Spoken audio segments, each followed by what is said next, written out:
Hey, what's up? Welcome to our new and improved movie review. And today we'll be looking at Run, Hide, Fight. Alright, so Run, Hide, Fight. Yeah, that's the actual name. It stars Isbel May, Ryder Mitchell, and the writer is Kyle Rankin. Alright, so the writer in this situation is actually also the director. That's almost never a good thing, but let's look into what this movie is about. So pretty much, this director, which is Kyle Rankin, is also known for blockbusters such as The Witch Files of 2018.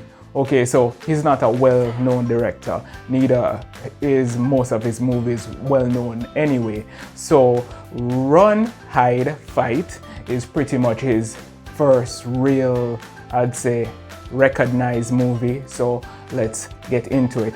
So what is it about?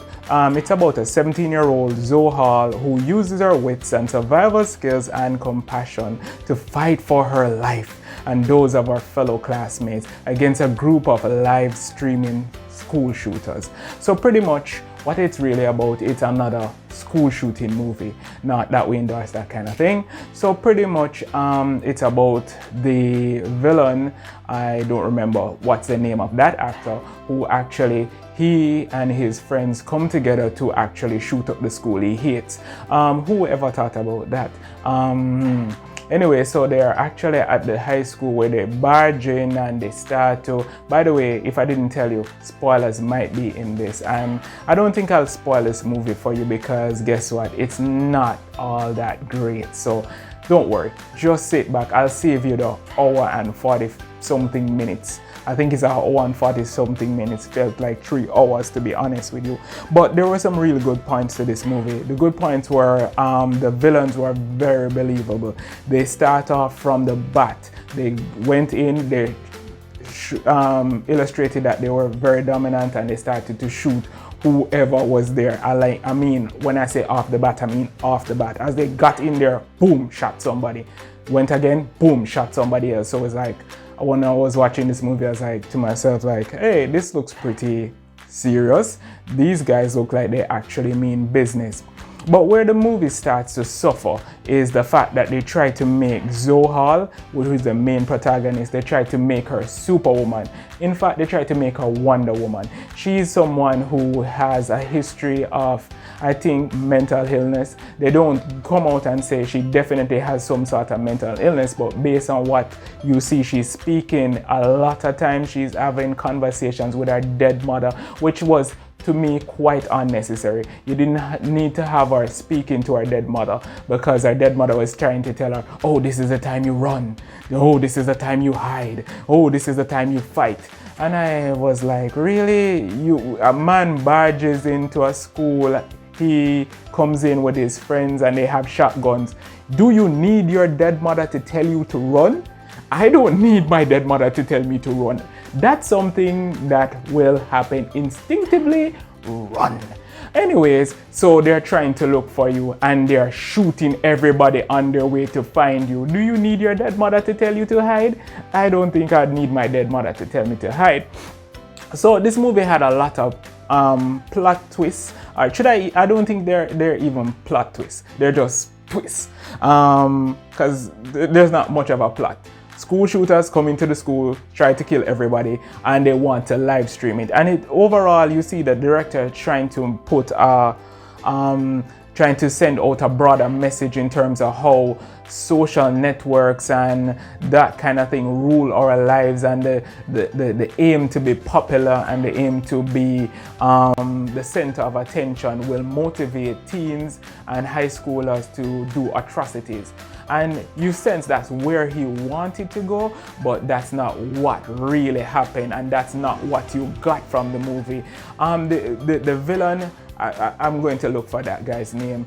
I don't know this actor, but trust me, he was the high point of the movie. In fact, I would say he carried the movie more than the protagonist, because Zohal is not very memorable. The actress did her part, but I think she was working with the script that she got, and the script that she got wasn't really that good. I don't want to come off like I'm bashing the movie, but I'm just saying there are parts of the movie that absolutely did not make sense. So alright, here's your spoiler alert. Spoiler alert. Okay, gone yet? Okay, cool. Let's get into some parts of the movie that might spoil it for you if it can be spoiled.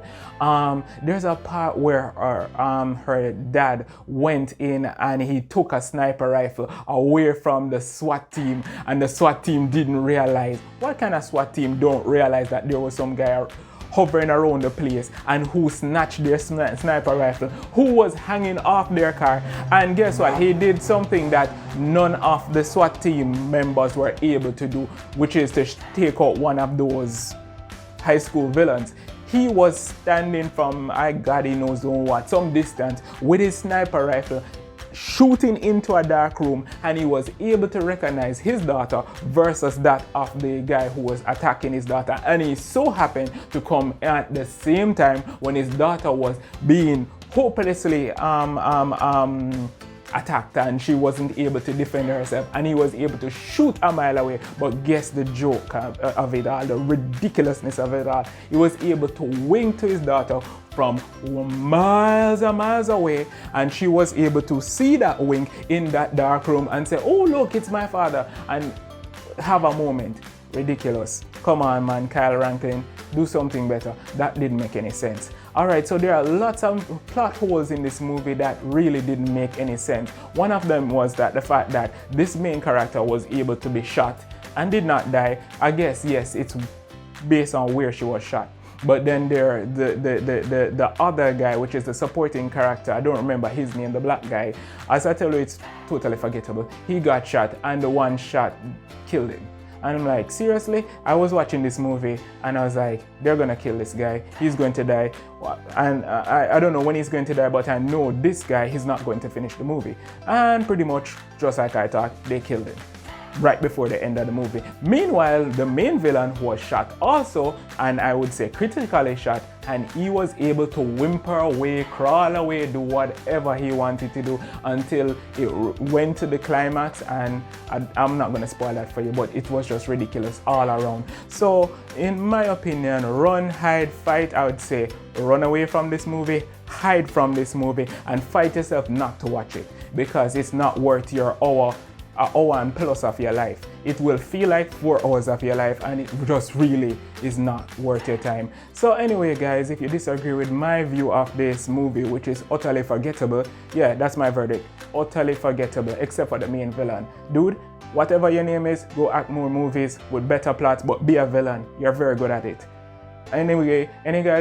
Anyway guys, if you remember the name of this main villain guy, please put it in the comment section. I don't remember it while doing this review. I actually watched this movie some weeks ago, and yeah, it doesn't stick. The only thing was that is memorable is that guy. So pretty much, yeah, comment, tell me if you like it, if you don't like it. This is our first movie review, and hey, it gets better from here. So if you haven't subscribed, try subscribing now, because guess what? You'll be left behind when the crowd comes. Alright, catch you later.